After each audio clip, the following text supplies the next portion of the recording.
गेल्या आठवड्यात अभिनेत्री रूथ पोसनार आणि त्यांचे पती मायकल या दोघांचाही स्वित्झर्लंडमधील एका सुसाईड क्लिनिकमध्ये मृत्यू झाला।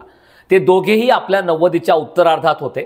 त्यांच्या या निर्णयामुळे इच्छा मरणाचा मुद्दा हा पुन्हा एकदा उपस्थित झालाय आणि या विषयावरील वादविवाद सुद्धा पुन्हा सुरू झालाय। काय आहे इच्छा मरण? हा वादाचा विषय का ठरतोय? इच्छा मरणाची मागणी का वाढते? त्याविषयीच आपण या व्हिडिओमध्ये जाणून घेणार आहोत। इच्छा मरणामध्ये खरं तर दोन गोष्टींचा समावेश होतो।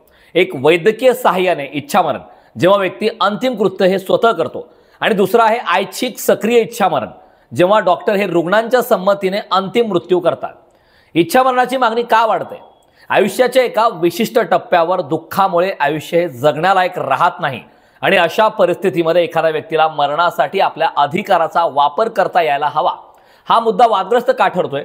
टीकाकारांचं नेमकं काय म्हणणं आहे? टीकाकारांचं म्हणणं असं आहे की दुःख झालं, शारीरिक वेदना झाल्या असे कारण सहसा दिले जातात, मात्र दुःखाच्या कल्पनेत व्याख्येची कुठलीही स्पष्टता नाही, ज्यामुळे सामाजिक संरचनेचा मूळ आधार हा विस्कळीत होतोय। कोणत्या देशात मरणाचा अधिकार आहे? भारतात इच्छा मरणाची परवानगी आहे का? बहुतेक ठिकाणी मृत्यू बेकायदा किंबहुना तो गुन्हा सुद्धा आहे। इच्छा मरणाला परवानगी देणाऱ्या ठिकाणी अनेक नियम सुद्धा आहेत। उदाहरणार्थ ब्रिटनचं उदाहरण आपण घेऊया। ब्रिटनमध्ये केवळ 18 वर्षावरील आणि आजारी असलेल्या व्यक्तींनाच इच्छा मरण निवडण्याची परवानगी देतो। या कायद्यात अपंगत्व आणि मानसिक विकारांनी ग्रस्त असलेल्या व्यक्तींना मात्र यामधून वगळण्यात आले।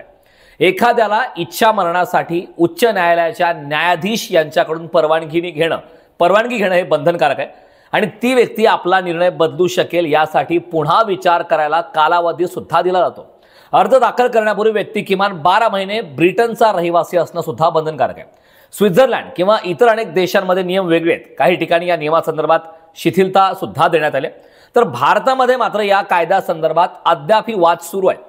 आता या इच्छा मरणासाठी सुसाईड पॉड बनवण्यात आले, ज्यासारख्या पॉडमध्ये एखाद्या व्यक्तीचा केवळ 10 मिनिटात वेदनेशिवाय मृत्यू होऊ शकतो। स्वित्झर्लंडमध्ये 1942 पासून इच्छा मरणाची कायदेशीररित्या परवानगी आहे। यासारख्या महत्त्वाच्या आणि अनोख्या अपडेटसाठी पुढारी न्यूजला फॉलो करा।